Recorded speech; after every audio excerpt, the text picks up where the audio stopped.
Welcome back. So we are now 15 minutes after running behind, I should say. So what we're going to try to do is to cover the voting questions and deliberation in 45 minutes. If we need more time, we will take it and cannibalize at least part of the break before we start the policy roundtable. So we will definitely take the time that we need to do justice to the considerations before the votes. So to that end, what I'd like to do is to first make sure that the voting technology is up and running, and then let me reintroduce Celia so she can help you guys, and we'll do a practice voting question first.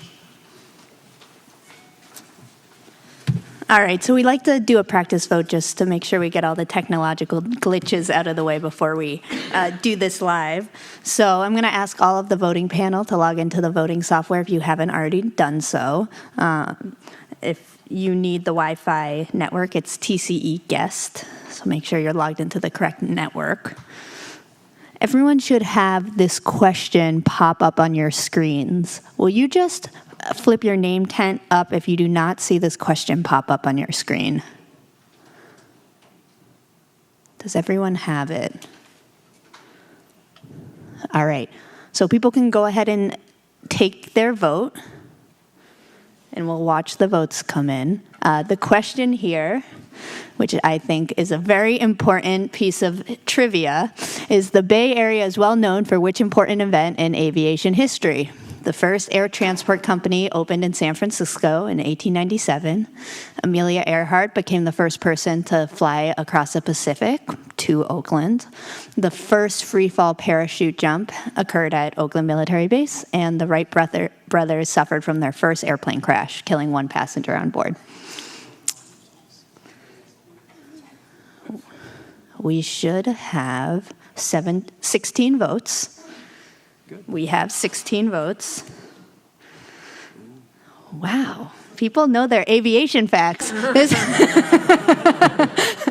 That is correct. It is where Amelia Earhart landed in the first solo flight. So we're going to move on to the votes. This is just kind of a silly way to get started, but we like to make sure we get all the logistics figured out. All right, thanks. Is this yours? Yes. All right, there should have been another choice up there. It's the first place where a baggage was lost. And I think they're still looking for it, 1908, and they can't find it yet. All right, so that was a very rich discussion this morning.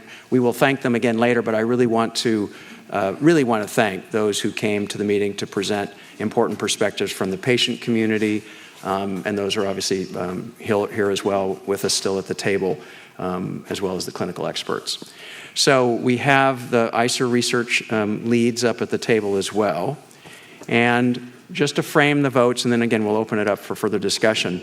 We are going to be talking about the patient populations for these questions slightly differently because of the clinical trials underlying their development.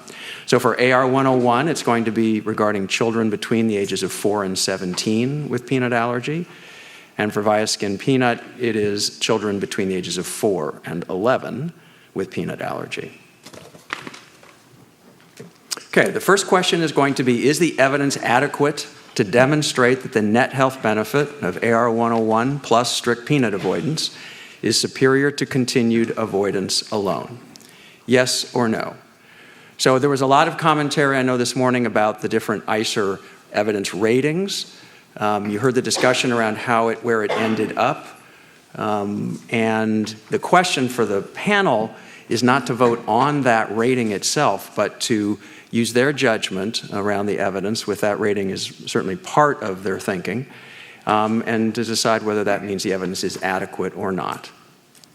So Jeff, let me just kick it off by inviting you to briefly summarize again the data that you felt was most pertinent to this question, help the panel find it in the evidence summary, and briefly again explain the evidence rating that ICER ended up with. Thanks, Steve. So I think the primary benefit demonstrated in the trial is shown in Table 1. So that's meeting its primary outcome of desensitization.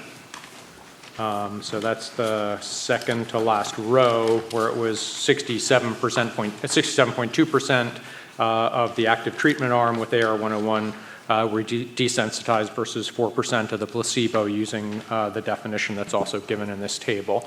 So that's the primary benefit. And then for harms, though if in some cases they went the other direction, you might consider them net benefits, would be focusing on table 3 and the middle column, which is the AR 101. So there were more serious adverse events, 5.6% versus 1.6%.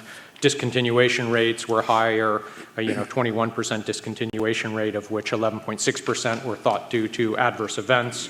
And then the increase in epinephrine use.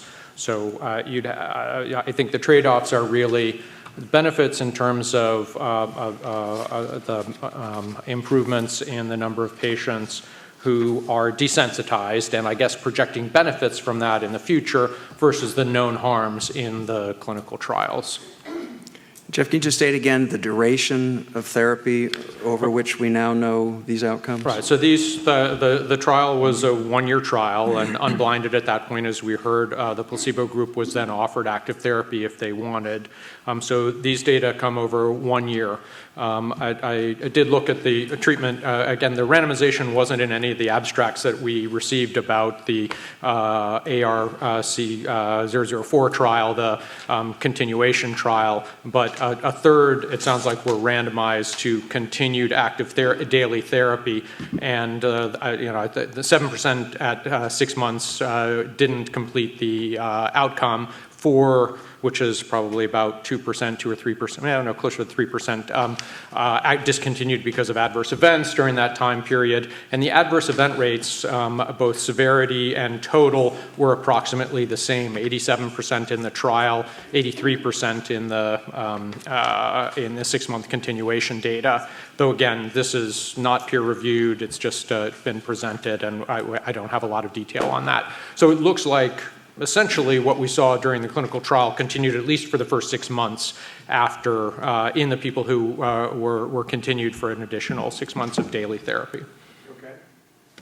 I have a certain feeling we're going to be talking a lot about desensitization and the nature of anaphylaxis and the timing of events during the buildup and the maintenance. I have a feeling we're heading there. Good. I want to see if you would please put your tent cards up. Nuri, I saw you, but let me just go first to the CTAF panel, and then we'll circle back. So, Joy, you're first, please.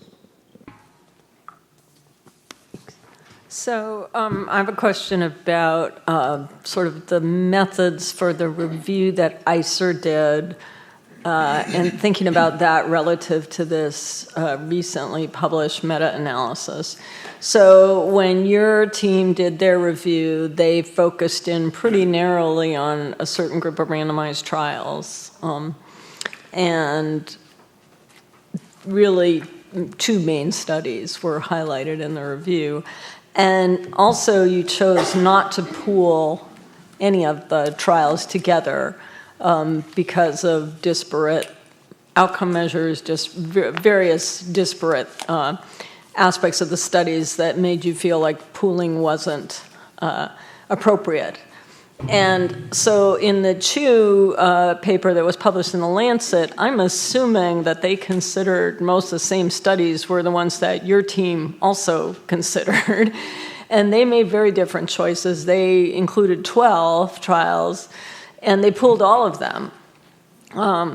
And so I'm wondering what it was about their approach that made your team maybe reconsider your rating when you were actually both looking at the same evidence. Yeah, so I think we took a very narrow, particularly age range of participants to look at, which was partly why many of the trials that they included we excluded. And I think we were primarily focused on the new therapies that are before the FDA or soon to be before the FDA. So that informed us. And we just felt, essentially, as you see, the results of the primary clinical trials for the 2 agents are really aligned with the findings of that meta-analysis that you see, at least in the short term, and most of these trials were on the order of a year, rather than, it sounds like maybe we need 3 years to start to see the potential benefits of desensitization. So it seems like they consistently showed early harms, whether it's a 2-fold, 3-fold, 4-fold increase. I mean, if things are consistent, we didn't feel like we could pool, because you would think desensitization in particular as the primary outcome would be more effective in younger people. And if you had trials that had much older patients, we didn't want to include that. And we did feel like the thresholds for success in desensitization varied so widely that it didn't really make sense. But that was a judgment, and people make different judgments. I think we heard criticisms of the Chu meta-analysis and their judgments, but I think qualitatively what it did for us was, some of us had been thinking promising but inconclusive anyway, because of really it appears that the clinical trials demonstrated net harm. If you just look at objective outcomes, we really don't see any evidence of benefit, but we sort of assumed that the desensitization would lead to benefits long term, but there was discussion early on, and then this helped to reframe the discussion, and the majority felt like promising but inconclusive was the better net evidence rating. But people will have different judgments looking at the same evidence. Thank you. Caroline, it's good to see your tank card up. I know you've been very patient this morning, and please, would you like to have something? I'm not sure if it's directly on that point, but please feel free to make a comment. Well, a couple of things, actually. Just to quickly touch on the harms. How much have we actually spoken to the patients and the caregivers who are in OIT, and how are they feeling about the harms? I mean, have we really evaluated that? Is it worth it? As a kid, I took allergy shots, which you can go into anaphylaxis over, and so it was worth it. I knew it was coming and so forth. But, one, I'd like everyone to consider speaking to those patients and what was their experience with those harms, and, how did they evaluate them? Was it a scale 10? Was it a scale 0? So that's one point. Second point is, we're talking here about continued avoidance. So, I have a blog, Grateful Foodie, 20,000 people a month coming to it. I co-founded a support group. I talk to a lot of people every week about food allergies, and all we talk about is avoidance strategies. And avoidance strategies are a nightmare. I mean, there's just no way around it. My whole job as a parent, and even just as a community advocate, is to help mitigate risk on something that, as we talked about, it's invisible, it's a disability, but what makes it a real struggle for us, and this is, again, I want to make sure everyone's on the same page with this, is this is an odd disease or condition that I have to rely on strangers. I have to rely on a manufacturer who may or may not understand cross-contact, may not follow good manufacturing processes. I have to go into a restaurant and hope and pray that waiter understands and is conveying my message to the restaurateur. When I go to schools, that's another huge impact. Does a school have a policy? I mean, you don't know how many times I had to drop everything and run to a field trip because for a teacher to give epinephrine, it's voluntary. I live in the state of Nevada, so it's voluntary, and so if that teacher doesn't want to do it, well, if my child wants to go on that field trip, I have to go there. So schools have a huge impact. Even in the state of Nevada, I work to get grants to bring in allergists from California to come train the nurses. I mean, there's this huge cost. So this avoidance involves all these different areas of cross-contact. Every morsel of food that we eat must be scrutinized. Then you take it down to another level of the people in our communities that have food insecurity. You go on to WIC, and I went onto the WIC website last night, and they've got specific brands. And if that brand says may contain, it's off the list. And when you're on WIC, you don't get to trade. You get this, and that's it, or nothing. And so I really want to make sure that everyone's grasping what avoidance means and how it doesn't just only impact the patient, the family, but it's the community. It is such a burden on the schools. Right. And Caroline, because I know that in the weighing of net health benefit, desensitization as an outcome and as a benefit in and of itself is going to be something that they're wrestling with. Just to be clear, my understanding is that with treatment, the advice from clinical experts will not be that you can avoid avoidance, that you are now tolerant and you can go into a restaurant and not worry about what the waiter's going to do and that kind of thing. So I hear what you're saying about avoidance being a burden. Trying to understand how this treatment through desensitization has an actual impact on avoidance. And so the impact is now that gives us a buffer that we never had.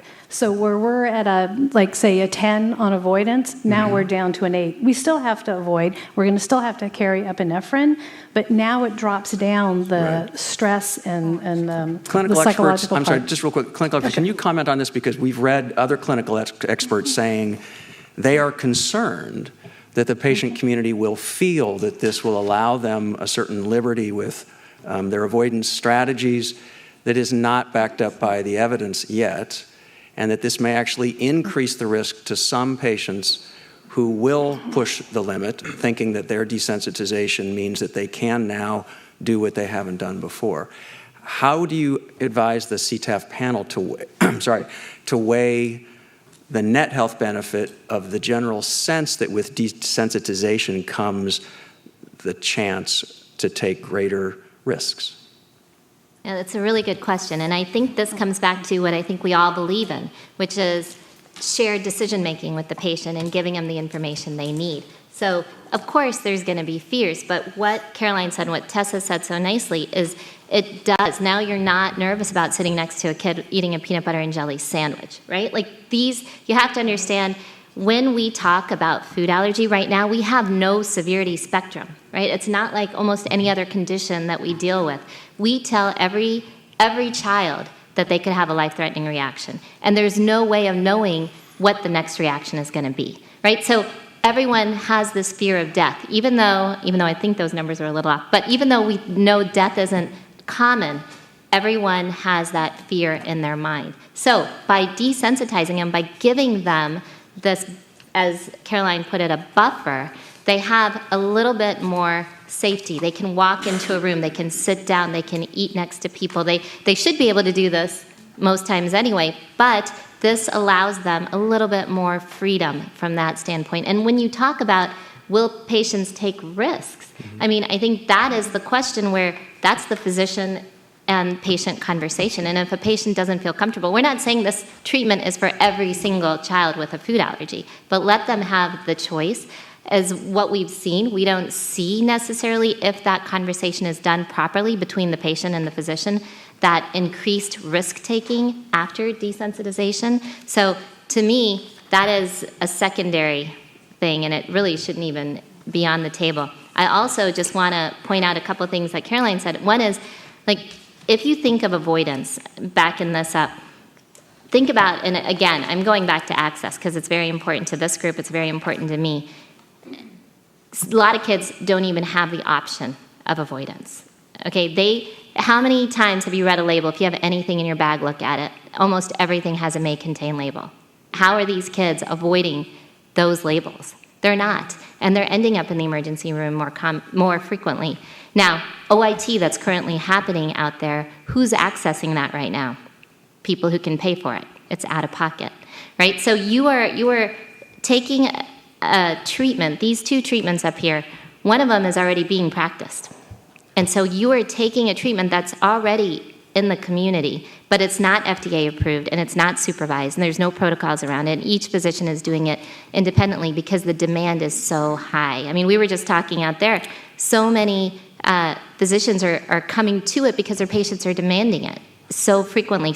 But it's only accessed by people who can pay out of pocket. And I want to make sure you know this. Only people who can afford it are accessing it right now. Okay. It's the same treatment and it's not FDA approved or protocol driven. So this disparity is just going to continue to increase. Dr. Guttergrad, we're going to move on. Okay, we're going to sorry. come back to that Go when we ahead. talk about the potential other benefits. And I'm actually going to encourage everybody, we're going to have to be very brief, and I'm going to have to ignore some people to keep our order and to maintain the timeline. Nuri, you're next. Yeah, I just want to make a couple points regarding to this specific question. The data suggests that desensitization endpoints have been met, and that was the primary endpoint. So I would argue that the therapies, including the broader evidence, suggest that these therapies do work. They do clearly come with trade-offs and risks that we've been discussing. And to share insight again from the patient perspective, why would somebody go through that? Let me just read some testimonials. I'm sorry, that's going to take us too long. If you can, limit it to one very short testimonial. All I want to say is that those people who have experienced oral immunotherapy in practice today, they indicate that they experience reactions during treatment, And 100% of them would do it all over again because the improvement in the quality of their life has been transformative. All right, thank you. Saley, you were next, I believe. I'm sorry, can you use the microphone? Grab it. I was struck by something that Dr. Tice said about kind of the assumption that desensitization is going to lead to long-term benefits. And I would like to pose that question to our content experts. How strong is the evidence that meeting any of these desensitization objective benchmarks is going to lead to benefits? All right, Dr. Greenhot, would you like to take that on? Sure. So, because these are new therapies and we don't have a lot of post-marketing experience, we don't have survey data or anything like that. It's a little bit more limited. What we have is from qualitative data, and in our study, what we showed is that the parents were very clearly expressing to us that they only want a buffer. They understand that this is not a cure, but any level of desensitization to them would translate to a meaningful impact on quality of life in being able to potentially decrease reaction severity, not definitively, but potentially. Again, you're now on a margin of potential here, right? And it would enhance their social activity. So you're selling maybe the sizzle on the steak here, and that you go on to a therapy and we're trying to linearize benefit. Like, you have to hit this endpoint, you have to hit this endpoint, right? I don't really know if 600, 300, 1,000, I don't know how meaningful that is. It's probably going to vary like it will to anybody across the board, right? But giving them the chance to sort of move a little bit ahead, small little bumps on the needle are far more meaningful than I think this model has shown, right? And that can't be underestimated. And again, a parent feeling more comfortable about this, whether or not it has realistically translated to, more tolerance or whatnot, the perception of more comfort is a huge benefit to them. And that has not actually been appropriately incorporated here.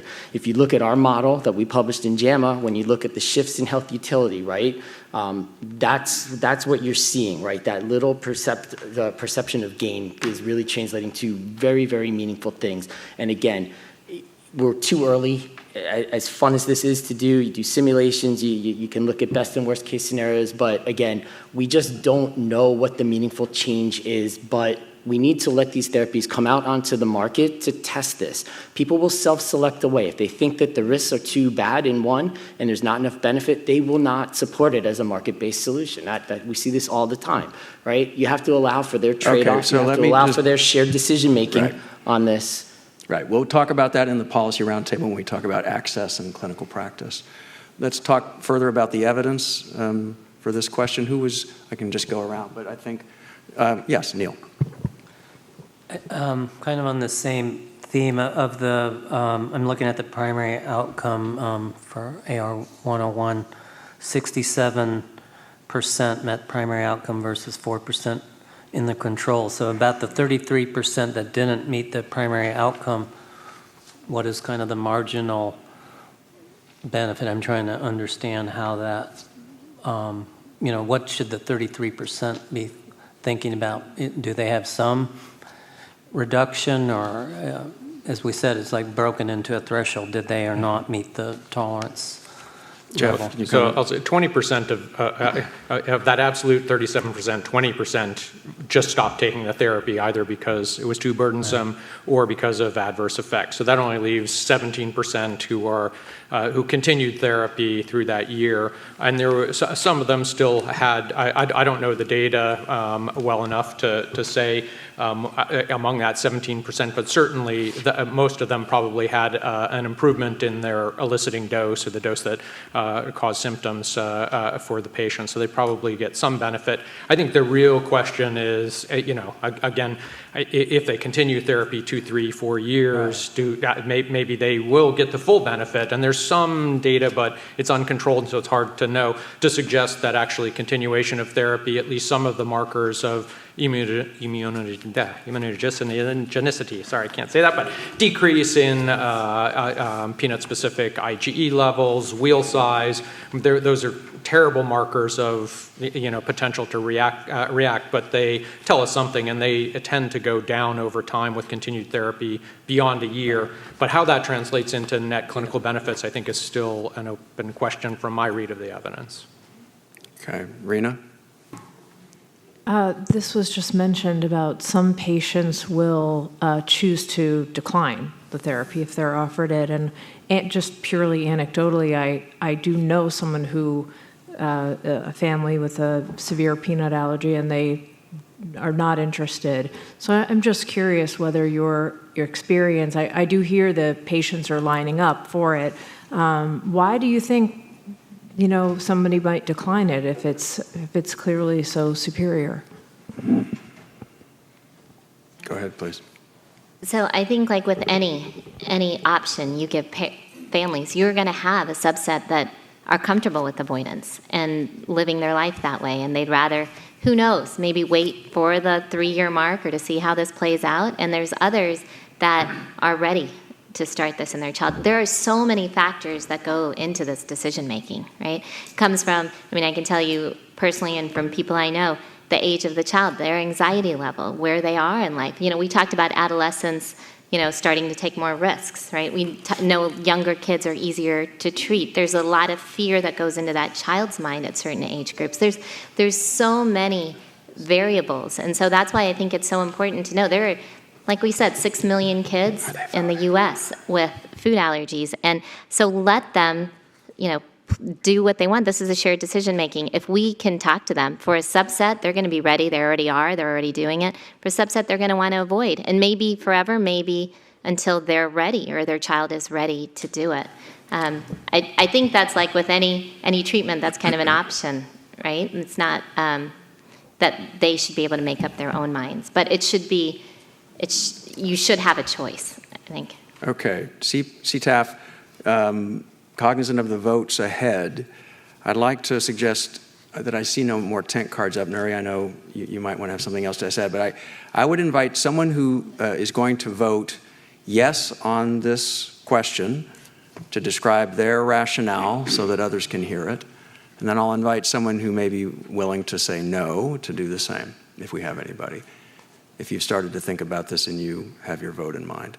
Is anybody now able to formulate their own thinking and why they're going to vote yes or no?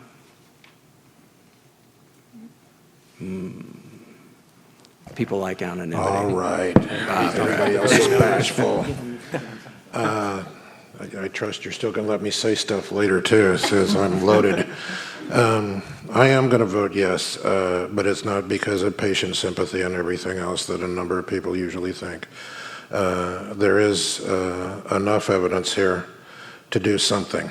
At any rate, I'm going to put it very simply. I think the ball needs to be started somewhere. I'm a little depressed looking at the state of affairs in this entire area, particularly with the history of the advocacy groups involved. This has gone on. This is way late in the game to be at this point. Additionally, it's quite clear that even Jeff doesn't feel that there's a big balloon going to pop on us out here in the future, and I kind of trust Jeff a little bit on that. He has a feeling that I've learned to value that usually comes through. It's rather nebulous, and I just I think it's important that we actually do something as much as anything else right here, right now. I think there are some serious issues along with the approval of these things that I would like to discuss in the policy roundtable. We will. Because this isn't just clear cut. All right. Is anybody going to formulate a rationale for a no or a different reason for a yes based on the evidence? Kim?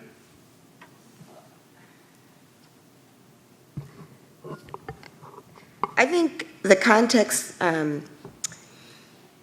the allergist provided about what actually happens with immunotherapy treatment was helpful. Knowing that they're expecting, it helped mitigate some of my concerns about the increase in anaphylaxis that was seen. And I think that what's really clear is that this is a preference-sensitive condition, and despite the increased risk of anaphylaxis, the decreased anxiety and perceived benefit by the parents may be worth it. Mm-hmm. Okay. Jeff, can you just comment one more time? Sorry, this will come up for both of the drugs. So, and we may need to plummet a little bit deeper. You mentioned, at least in one of the trials, that the increased rate of use of epinephrine and other side effects was the same in the maintenance phase as it was in the buildup phase. And we've also heard that there's a big difference between planned versus unplanned reactions. Was the data presented in any way that we could tease those two categories out, planned versus unplanned, and this general idea that it should get better over time once you get through the buildup phase into the maintenance phase? All we have a lot in these tables are just the raw numbers of events of anaphylaxis. What more are we able to know about the degree and the timing of these events that can help the panel? So in at least one of the trials, they did break it out in some of the supplementary tables, and the majority of the use of epinephrine happened outside of the clinician's office. So this was not mostly reactions to updosing of therapy in the clinicians for the AR-101, nor was it, I think, during the first 3 weeks of patch time on skin escalation. They were mostly outside of that, so most of them happened at home. And there were not big differences in the rates during the dose escalation phase versus the continuation phase during the first year, and the 6-month continuation data said that the severity of the adverse events and the number of adverse events were similar in the first 6 months, so months 12 through 18. So that's what we know right now. Dr. Greenhot, would you care to comment? Because I think this is a critical issue for people's framing of this issue. Right. So I'm going to disagree with the comment earlier that there's no difference between a planned and an unplanned event. When a patient uses epinephrine, they've used epinephrine. They've just had a severe enough reaction that they need to inject something. Everybody up here, I hate the term, but I will use it, life-threatening. I used to just treat allergy. It's now life-threatening allergy. Somehow the nomenclature has moved in the last 15 years, but you use epinephrine because you're told it's a life-threatening situation. So there's no stratification between planned and unplanned that exists. There's no data to support that this event doesn't ding and put a disutility or whatever term you want. If you use epinephrine, you're going to get a disutility, period, whether it's in the office or not. And I can tell you because I put patients on shots, I put patients on therapies or whatnot. When you're talking to them and you're telling them the risks and the benefits, they're all thinking, this is going to happen to somebody else, not me, until it does. It's like everything's good until you get punched in the face in the ring, right? So nobody expects it to happen to them. But when it does, that's when it gets very difficult to understand, how is this going to benefit you? What's the ongoing risk to keeping you on therapy? Now, again, yes, we do expect these reactions. It's been known for 15 years that oral immunotherapy is associated with a certain adverse event rate, right? As are allergen immunotherapy, as is a lot of things. There's not a single medicine that doesn't cause some sort of a side effect. It's the rate above normal. It's the expectation of what you are getting yourself into that you have to manage. So can you manage these events? Yes. These two products are not the same in terms of the adverse event rates and types and epinephrine uses that are being done. They should not be lumped together. I've heard enough today that's pushing these two together. I can't caution you enough that they are distinct, and you need to think of them as distinct. You can't compare them just because they're aimed to treat the same thing. They are different approaches to the same goal, but they're not the same. So, epinephrine use, it's something that we're going to have to figure out over time what it really does. I will remind you, we have no allergen-specific health utility index. We have no measurement or ongoing study. We have no discrete choice experiments to understand what the preferences are of patients and the attributes that they are willing to trade or not. This is all speculation. Now, I will stand up here as an expert and say we need to let both of these therapies go forth and prove it. And again, I think people will self-select off either for A, B, Dr. or Greenhot, nothing. I'm sorry. Let me focus your comments, if you will, on this specific question. Do the data suggest that the degree, nature of adverse events, including the use of epinephrine, taper off after use, or are we talking about a sustained increased risk of use of epinephrine?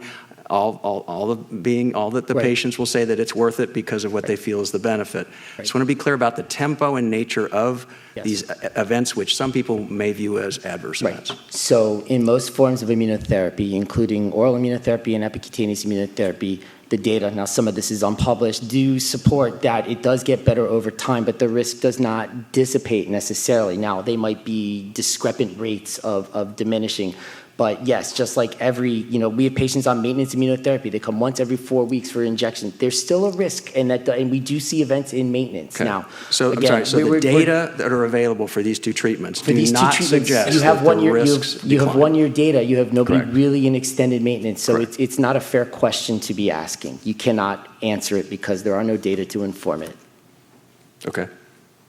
Thank you. Yes, Elizabeth, and then we will take a vote. Unless, sorry, we're going to have to keep going. So Elizabeth. I'll be the daring no sayer, if you will. This is a very difficult question, and I think Bob makes a very good point that it is sort of a travesty that there are so few therapies and there's so little data and there's so much to be done in this field when it has such a big impact on patients and their families. It's clear, this has many implications, many of which, like you said, people don't realize. And so I think it's very important that we address that. I think a no vote doesn't mean this therapy doesn't work. In my mind, it means we don't have the evidence. And I think it's a disservice in a way to the patients and caregivers if we don't force adequate evidence to come out. I think there's a lot of unanswered questions. Just to quickly list them, we don't know the long-term effects. We don't know what happens if a teenager goes to college and quits taking the therapy for 5 days or a week and then starts to take it. Is that going to have adverse events that are very negative? What about, you still have to avoid foods. So what is the real benefit there? And for me, the quality of life issue is huge. This is a scenario where you have the potential for a huge placebo effect. And we really want to know, does it improve that quality of life? And the fact that that data must exist and we haven't seen it is also very concerning to me. So I think for me, a no vote doesn't mean this isn't good therapy. It means we don't have the evidence, and hopefully it'll help demand evidence to support all the claims that are being made about this therapy. Okay. I'm going to have to move us forward then to the vote. Sorry, Nuri, we'll hopefully have time for further comment when we talk about the next treatment. So again, try to refocus just for a sec, because that was a long period. We're talking about AR101, the data that you've seen, the discussion that we've had throughout the course of the day. And please vote now on whether the evidence is adequate to demonstrate the net health benefit of AR101 plus strict peanut avoidance is superior to that of continued avoidance alone.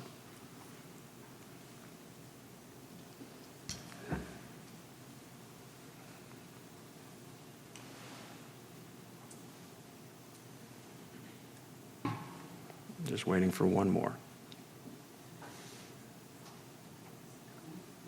If you voted early, we had to re-poll the question. So Yep, we make got sure it. you We vote got it. We twice. just got it. Yeah, okay. Okay.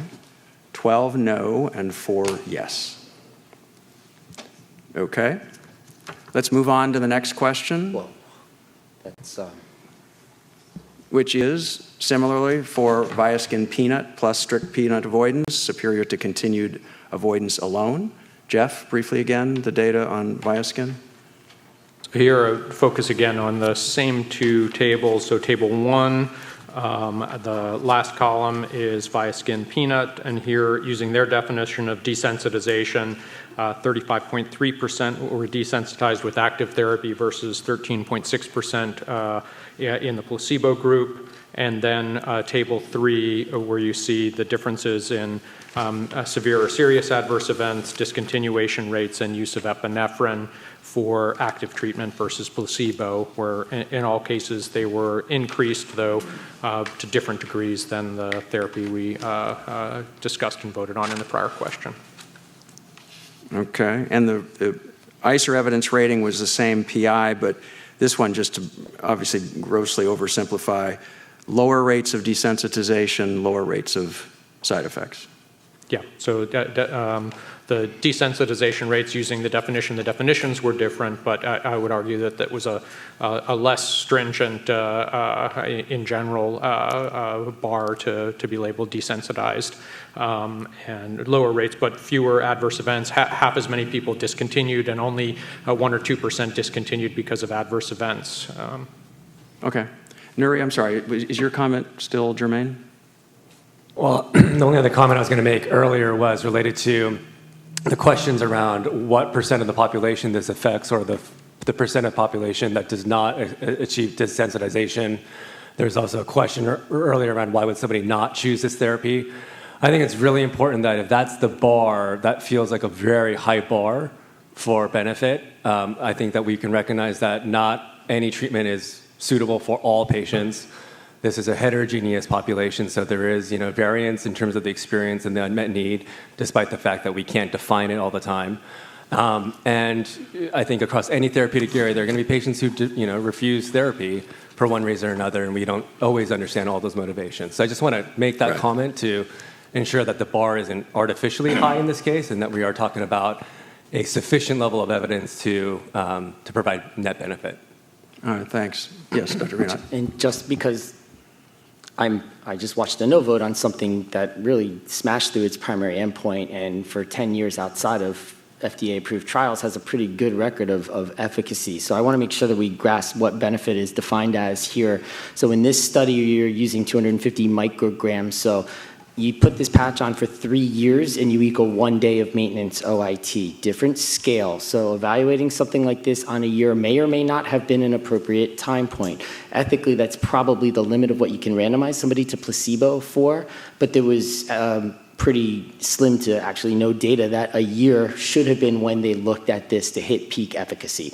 It is what it is. Again, this is not a Harvard business case study of mistakes and stuff made in a clinical trial or anything like that, but you're evaluating something that is a much slower burn, and it was known to be a slower burn, whereas the other one, a year, we knew that it was probably going to be right at that standpoint. So again, keep that in mind when you think about what benefit is, because again, we just voted no on something that hit really pretty good benefit. And as an allergist, it's a little hard for me to see that the net benefit of that other product wasn't recognized. So before we vote on this one, I want you to understand the difference between the products, what this is doing, and again, the ramifications of a vote like this. Please be very careful. You just made a great point about, yeah, I'll take it on the chin for the entire field. Yeah, we're slow to the game. We're in the Stone Ages. We do crappy research sometimes. We're getting there. Give us a chance to keep redeeming ourselves, please. All right, and we will turn to that in the policy roundtable for sure. Actually, Jeff had a quick answer or response, and then Nuri has a question. I just want, in terms of patient selection, of course, the patients who chose to be in the Viaskin trial, preferred the patch. The patients who preferred oral immunotherapy, they chose to be in the OIT. And there may be differences because of geographic availability. That may be part of what's going on. But I think there was a conscious choice for patients who were looking for something. They at least, so the kinds of patients in the trials are somewhat probably representative of what will happen real world. And I do want to say, I heard, I think from one of the companies that they thought it was 3 years for desensitization. We heard from the Stanford professor that her trial is designed as a 3-year placebo-controlled trial. In cardiovascular disease, we do 5-year trials. It seems like I'm hearing today that 3 years would have been the right time point to do this. And I'm looking forward to the 3-year trial evidence from the one product. But I think if the evidence isn't sufficient right now, that's what we're voting on. Okay, Nuri? I just wanted to get some clarification from those that voted no, and if you could share some insight into how the additional information that Dr. Greenhot alluded to in terms of our understanding of what OIT can do based on private practice experience, in addition to the patient testimonials of what that experience and desensitization translate into. I know that's not clinical trial data, and we're debating all the gaps in the information that we have, but I'm just curious how that input and that information is being accounted for in the overall assessment that any individual that may have voted no and how they took that into account. I'd love to just understand that and. So, Nuri, I'm not sure we'll have time to do justice to your question, given that we have other questions that we want them to discuss. But let's go ahead. We had Elizabeth who was one of the people who voted no. We just need maybe one other, but beyond that, we'll probably have to take it offline. Yes, Jeff. So we deal with surrogate markers a lot in medicine. And I would say the way I'm seeing this is desensitization at this point is still a surrogate marker. I don't see that people are an output that people are actually quality of life is improved. I get this that, oh yeah, maybe, but then where's the evidence? Do they go to the ER less with unexpected? Do they have fewer unexpected? I get it that I'm hearing this, but what I'm not seeing is data. And I think we ought to get away from this darn surrogate that they pass a test and get out into some real world data. And I think that's where everybody is struggling with this, is we're seeing that there's more reactions. That's what the data shows. And you said it's not randomized clinical trial, it's testimonial. We're here about evidence. And so what we're trying to do is inform where the evidence should go. And the evidence should go to real world experience. I'm kind of with Bob, but from a different thing. Now, if I was an FDA panel approving the drug, we might be different, but we're not. What we're trying to say is the evidence as it stands now adequate to convince us of the benefit? And what I think the people that are saying no is, I want to see some actual outcomes, not just a surrogate of whether you can pass a challenge test. I have a strong belief that this is going to pan out to be a real benefit. I really do. I just don't see it yet. And I think it's super important that the pressure is kept up on the people to say a surrogate marker of passing a challenge test is just not good enough, because we come up with this in medicine all the time, and I can't tell you how many things we knew were going to work until we found out they didn't, and you just need to go through and measure it. Neil, I'm sorry. I'm going to, because we need to talk about other benefits. All right, folks, let's go ahead and vote on this one. Remember, keep your focus on the evidence on this treatment, and go ahead and vote.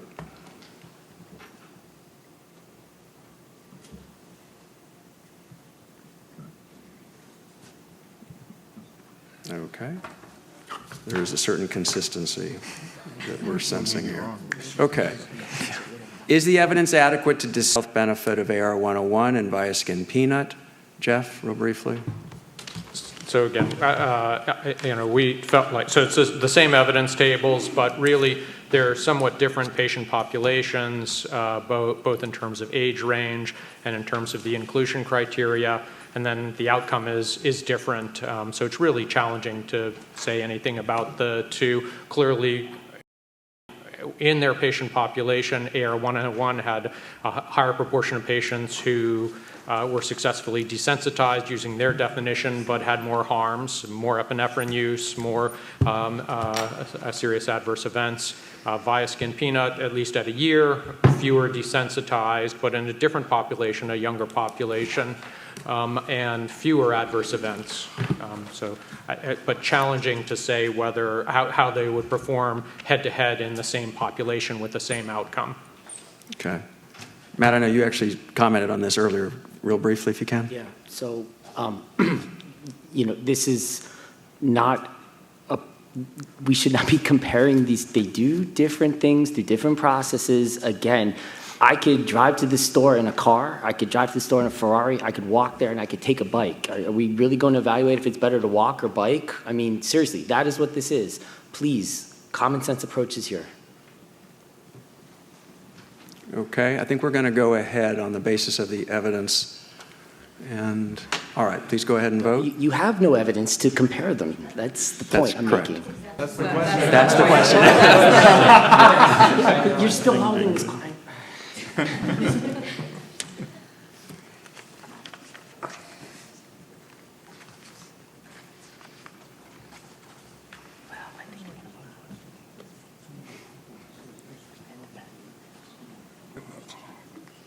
Okay, still waiting for two. Oops. There we go. Okay, 15 and 1. All right, I'm going to keep going. Probably be interesting to hear from the one, but let's forge ahead. Okay, so the answer to that question was not yes, so we're not going to take the question about whether it's AR-101 or Viaskin Peanut. And we are going to now ask, again, this is a question that you may think there's no evidence, but that's, again, part of the process is to examine some of these issues that may have interest in the patient, clinician, and or payer community. Is the evidence adequate to demonstrate that the net health benefit of AR-101 is superior to oral immunotherapy as practiced currently? Jeff, what did the report find, if anything? Yeah, so AR-101, the same data, Table 2 contains the data of the oral immunotherapy trials in children, but with a variety of different protocols, different patient populations. So, open label, often the control group wasn't well characterized. So very challenging to say anything meaningful about a comparison between AR101 and any of the oral immunotherapy approaches that are currently practiced. Yeah. Neither Dr. Gupta nor Dr. Greenhut, you guys, neither of you practice or perform oral immunotherapy, right? Or do you? I was an investigator in both of the trials. Oh, I mean, not with the AR101, but with the... In the open, no, Yeah. our hospital You don't do won't. It's a long process, but no. Okay. I was going to say, we don't have clinical expert input from a practitioner who does oral immunotherapy for out-of-pocket paying patients. Yeah, but where's Kari? Is she still in the room? No. Well, I'm just... But it is practiced. It is practiced. A lot. No, I know. And, I know. oh, I know it's go been ahead. something that we've Tina. heard of. Yes. We've heard of. I just, because of the voting, when we have to be focused on what the data are in the public domain, if it's public domain data that you want to comment on, please do, but otherwise we'll have to kind of keep going. And do you mind using a microphone? The problem with comparing, we're good. The problem with comparing what's done in research versus what's done in real world, because I do work in both, is you're bound to a black and white document, okay? There's certain data points, endpoints, processes that you absolutely have to follow. So comparing it to what's being practiced by a very small subset of allergists currently, it's almost impossible. It is being done, but the comparison is not there to be made. Okay. So. And we'll return to the current landscape when we talk at the policy roundtable. Can I add, though, that it is being done in almost every state now and being practiced by allergists, and there's no necessary, they're not doing it all the same, right? No. It's inconsistent. Mm-hmm. They're probably all doing their best, but they're not protocol driven. It's not FDA approved, but it's happening. So just remember that when you think of. Okay. A lot of people are trying to standardize protocols amongst the community. Okay, we are going to come back to that during the policy roundtable. Focusing on the evidence, is the evidence adequate to demonstrate AR101's superiority to oral immunotherapy as practiced currently? Please go ahead and vote.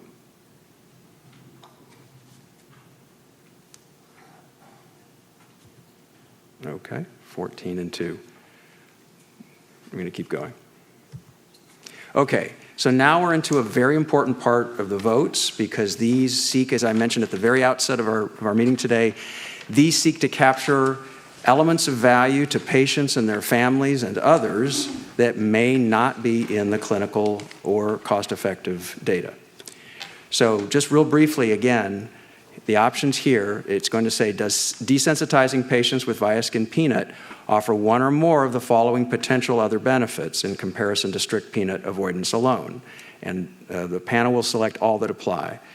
A, does it reduce important health disparities across racial, ethnic, gender, socioeconomic, or regional categories? B, does it significantly reduce caregiver or broader family burden? C, does it offer a novel mechanism of action or approach that will allow successful treatment of many patients for whom other available treatments have failed? Here we want you to compare Viaskin Peanut to oral immunotherapy as it is currently practiced. Okay, so think of that as what has been available to some patients in the landscape. Now we have Viaskin Peanut. D, will it have a significant impact on improving patients' ability to return to work, school, and or their overall productivity? In this case, I want you to interpret that as patient or family. And E, there are other important benefits or disadvantages that should have an important role in judgments of the overall value of Viaskin Peanut. All right, patient advocates, you guys have done a great job of already talking about some of these things. It's come up. I'm not going to say you can't say another word. What I'm going to say is you've hit many nails. Hit one more nail as hard as you want. Yep. You're looking at this list. Hit a nail as hard as you want as we start to consider these potential other benefits. Okay, I just want to throw something a little bit to the side.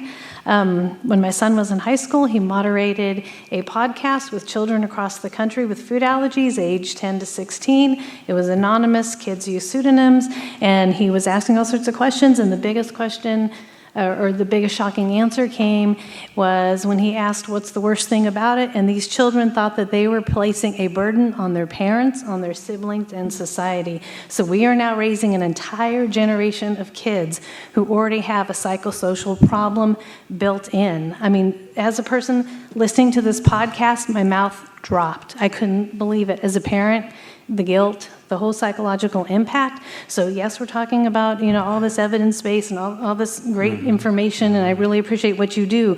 But at the end of the day, as a parent, I need to raise a healthy human, mentally healthy, physically healthy. But the mental part is a huge issue in our country right now. So there's my nail, I hope. All right.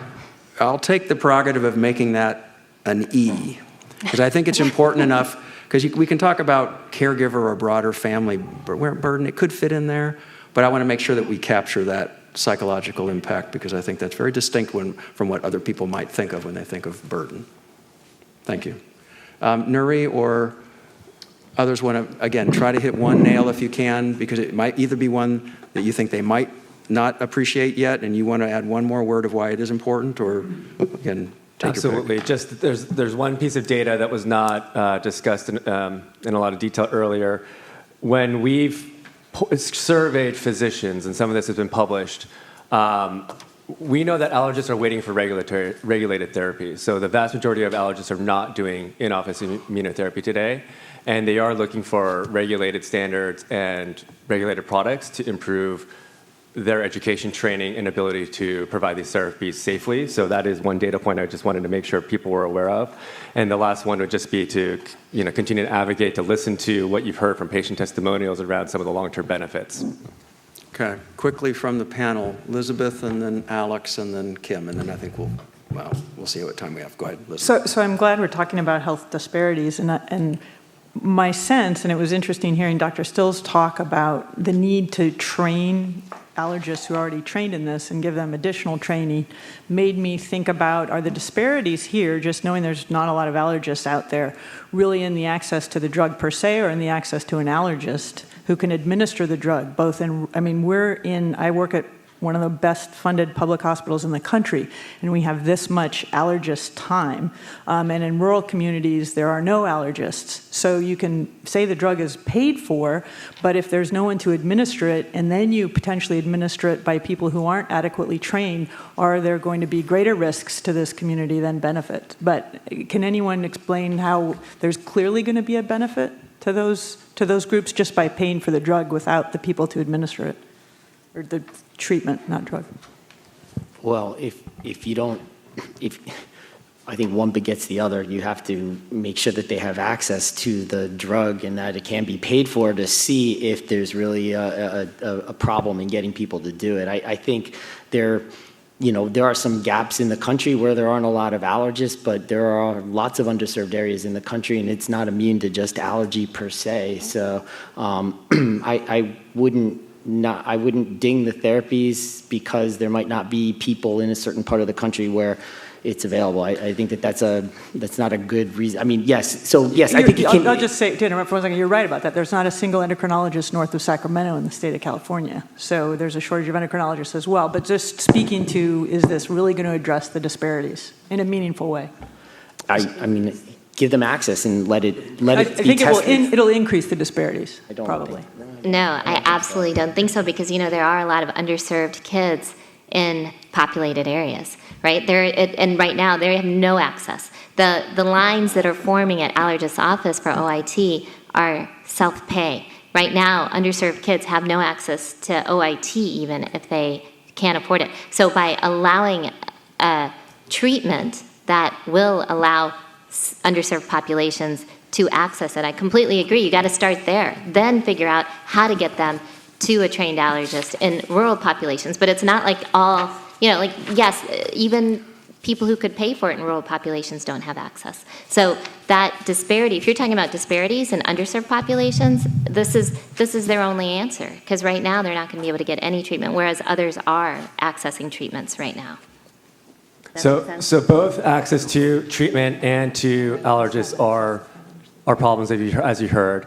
And I just want to repeat the data point that I mentioned. In a published study of surveyed physicians, allergists, the vast majority of them, 70% or so, I can't remember the exact number, but it's in that range, indicate that they are waiting for a regulated therapy to begin administering OIT. This is my study from 2015. So there is survey data that suggests that allergists in the community would seek training and education to begin administering therapy. Actually, in that same study, it noted that people knew other people who were not allergists who were offering off-label OIT in there. So ENT has their own pathway through their own academy and their own board certification.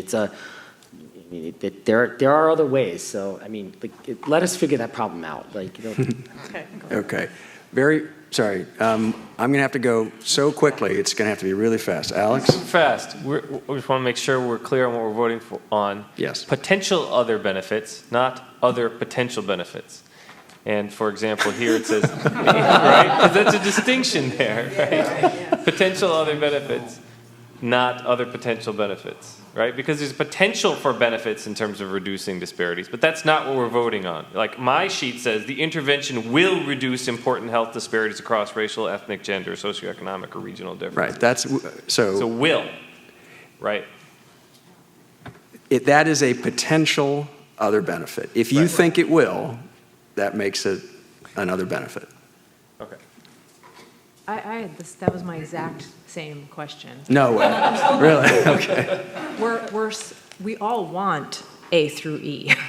They were not measured in the study. That's correct. That's why we're voting on them, because we're saying we're on speculation that we think there's a potential for these. The reason we have these is because we know that there will sometimes not be any evidence. And in some cases, you might assume there would never be data. And yet, you might have heard from patient testimony, from your own knowledge of how the healthcare delivery system works, or other factors, that you think that people making a judgment of value of these treatments should take this into serious consideration, whether there is or isn't data. Now, sometimes you might say, I'm not going to vote for it because I think there could be data, and I just don't, I think, but it's based on, in a sense, the preponderance of what you think is likely. You're sending a signal here very distinctly, let's just be honest, to payers and to others who are making policy decisions and may not have the richness of this kind of debate to guide them. So what do we want to make sure that they do in looking at the other factors outside of the clinical evidence? What should they take into consideration? Maybe talk to their own clinical experts, their own patients about this is our chance to signal that to that community. So I hope that helps. All right. I do think, I'm sorry, Ralph, go ahead, and I think we're going to go. I don't have a question. I'm going to make a comment about the health disparities issue, because I do believe that there will be people that have those needs that will have now new access. But I think that the people that have the money, the influence, the healthcare benefits will get more of it. So the disparity will increase, even though a small proportion of people who have socioeconomic disparities might get some. That's my point. The only way that might sometimes be counteracted is if this is a condition that strikes people in a population that already suffer from disparities. And you might assume that there's a higher prevalence, let's say, of this condition. I'm not saying there is. I'm just saying conceptually, this is one of the ways in which you could boost everybody, but you're effectively helping a group that in a sense, that suffers in a disparate way, if that makes sense. And we have the data. We have data. There are, I know everything we don't, but we have data. There are more underserved families suffering from peanut allergy than opposite. I told you 2 times as many peanut allergic children come from households earning less than $100,000, and the majority of children that suffer from peanut allergy are non-white. So there is already this disparity. What we also know about them is that these kids do not spend as much on special diets and special treatments, and they spend more on emergency department visits. So that disparity exists. They're already suffering more, but we're not doing anything to support them. So having a treatment that actually helps that population when they are the majority. I totally buy into it, but we still have to deal with the dysfunctional healthcare system to be able to give the therapy available to those people. All right, so noted. I want you guys to go ahead and vote on all that apply. The way that the voting system works, I cannot know when you are done voting on this particular question, so I'd like you to look up at the screen or at me, whichever you think is more attractive. And when I see your heads are up, I will ask if you're all done. And the key word is potential. Potentially attractive, yes.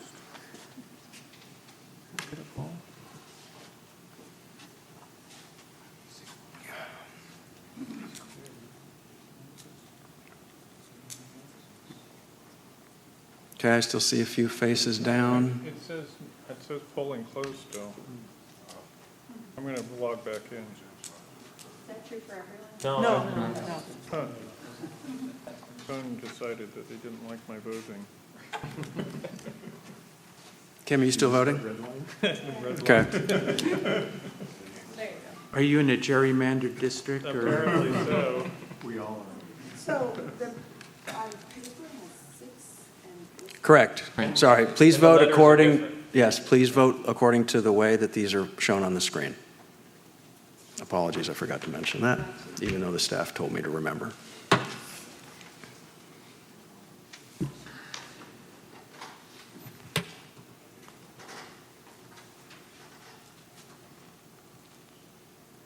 Okay, looks like I'm waiting on 2 folks. Okay, Kim's done. Jeff, you done? Yeah. Okay, here we go. Okay, out of 16, 9 out of 16 reduces important health disparities. 10 significantly reduces caregiver or broader family burden. 11 offers novel mechanism of action. 9 will have a significant impact on improving ability to work, patient or family. And 12 was Caroline. You win the award for the for the persuasive potential other benefit. All far above. Well, just a little bit over half, but all above half, so a majority for each of these potential other benefits. Now, yes, we're going to vote on the same set for AR 101. That means we're going to have a shorter discussion. But let me just say again that these will differ from the sheet that you had in front of you, so make sure that you're voting according to the letters up here. C is again a novel mechanism of action for AR 101 versus currently available OIT. And I'm going to take the 12 out of 12 for the E on the other one and give it to this one. I don't think there's a need to revote. I mean, no, I'm sorry. Please go ahead and vote on E, but E again means the same issue that Caroline raised for Viaskin. Okay. Go ahead and vote. And I'm seeing almost all faces up. Nope. Okay, is everybody done? Nope, Felicia's still voting. Okay, here we go. No, there we go. Whoops, I wonder if something happened. Oh, no, that's right.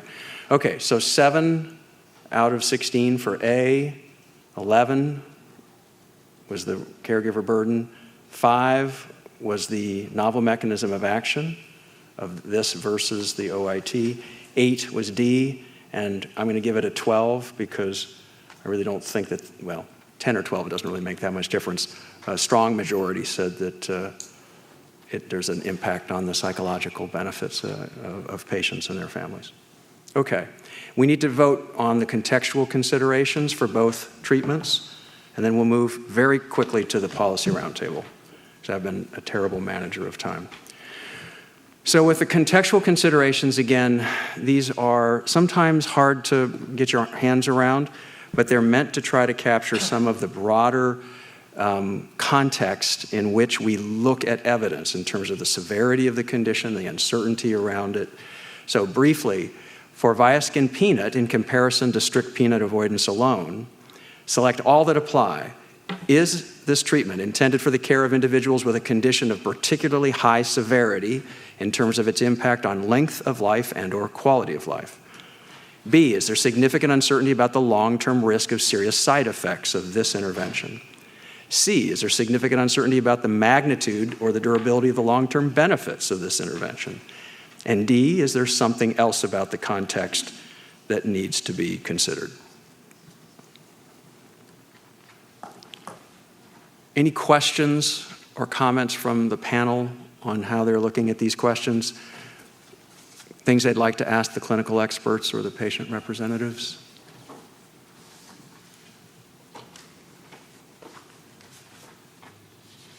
Okay, please go ahead and vote.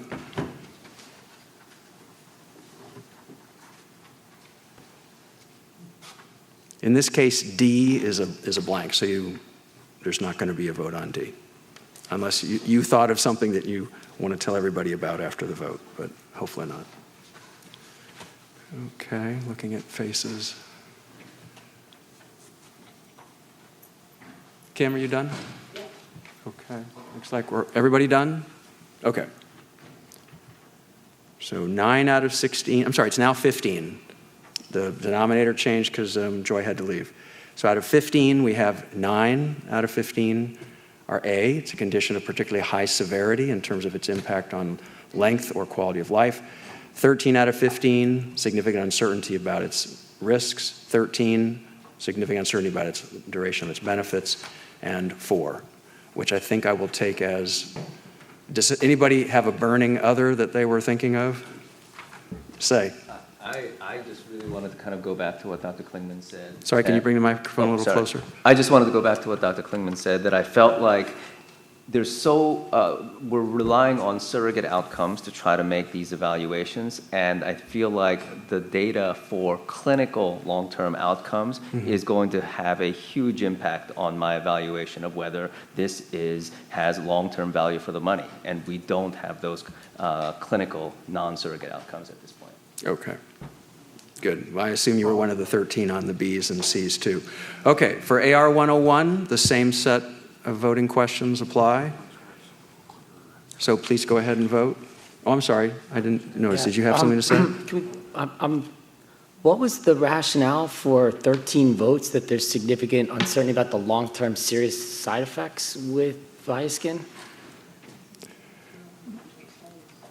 Why don't we have the vote on, well, actually, no, it's better to discuss it before we finish. Was there concern the about votes. actual side effects or just concern that we only have 1 year data? There's concern that there's uncertainty, that there is uncertainty. Okay, so is there concern that it's only been studied for a year, or is there concern that within that year you saw a signal of harm? Well, my concern is basically that a patient would be using this for their lifetime, and we have data on 1 year. I remind you, people use insulin for a lifetime. True. We have, let's see, Banting discovered that in 1928 or something? No, I'm just throwing out there's a comparative measure of that, Okay, please go ahead and finish your votes on the contextual considerations for AR 101. And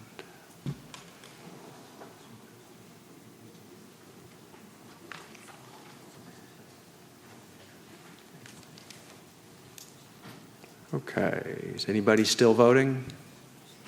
No, okay, here we go. 8, 13, 13, 3. Okay, so very, very similar. Not a big surprise. Okay, so let me just then do a process suggestion that we've completely overshot the break that we were going to have for the policy roundtable, and we all want to have a really robust policy discussion. We are going to talk about translation to coverage. We're going to talk about patient education, patient selection, how, a lot of this is going to fit together in the near term.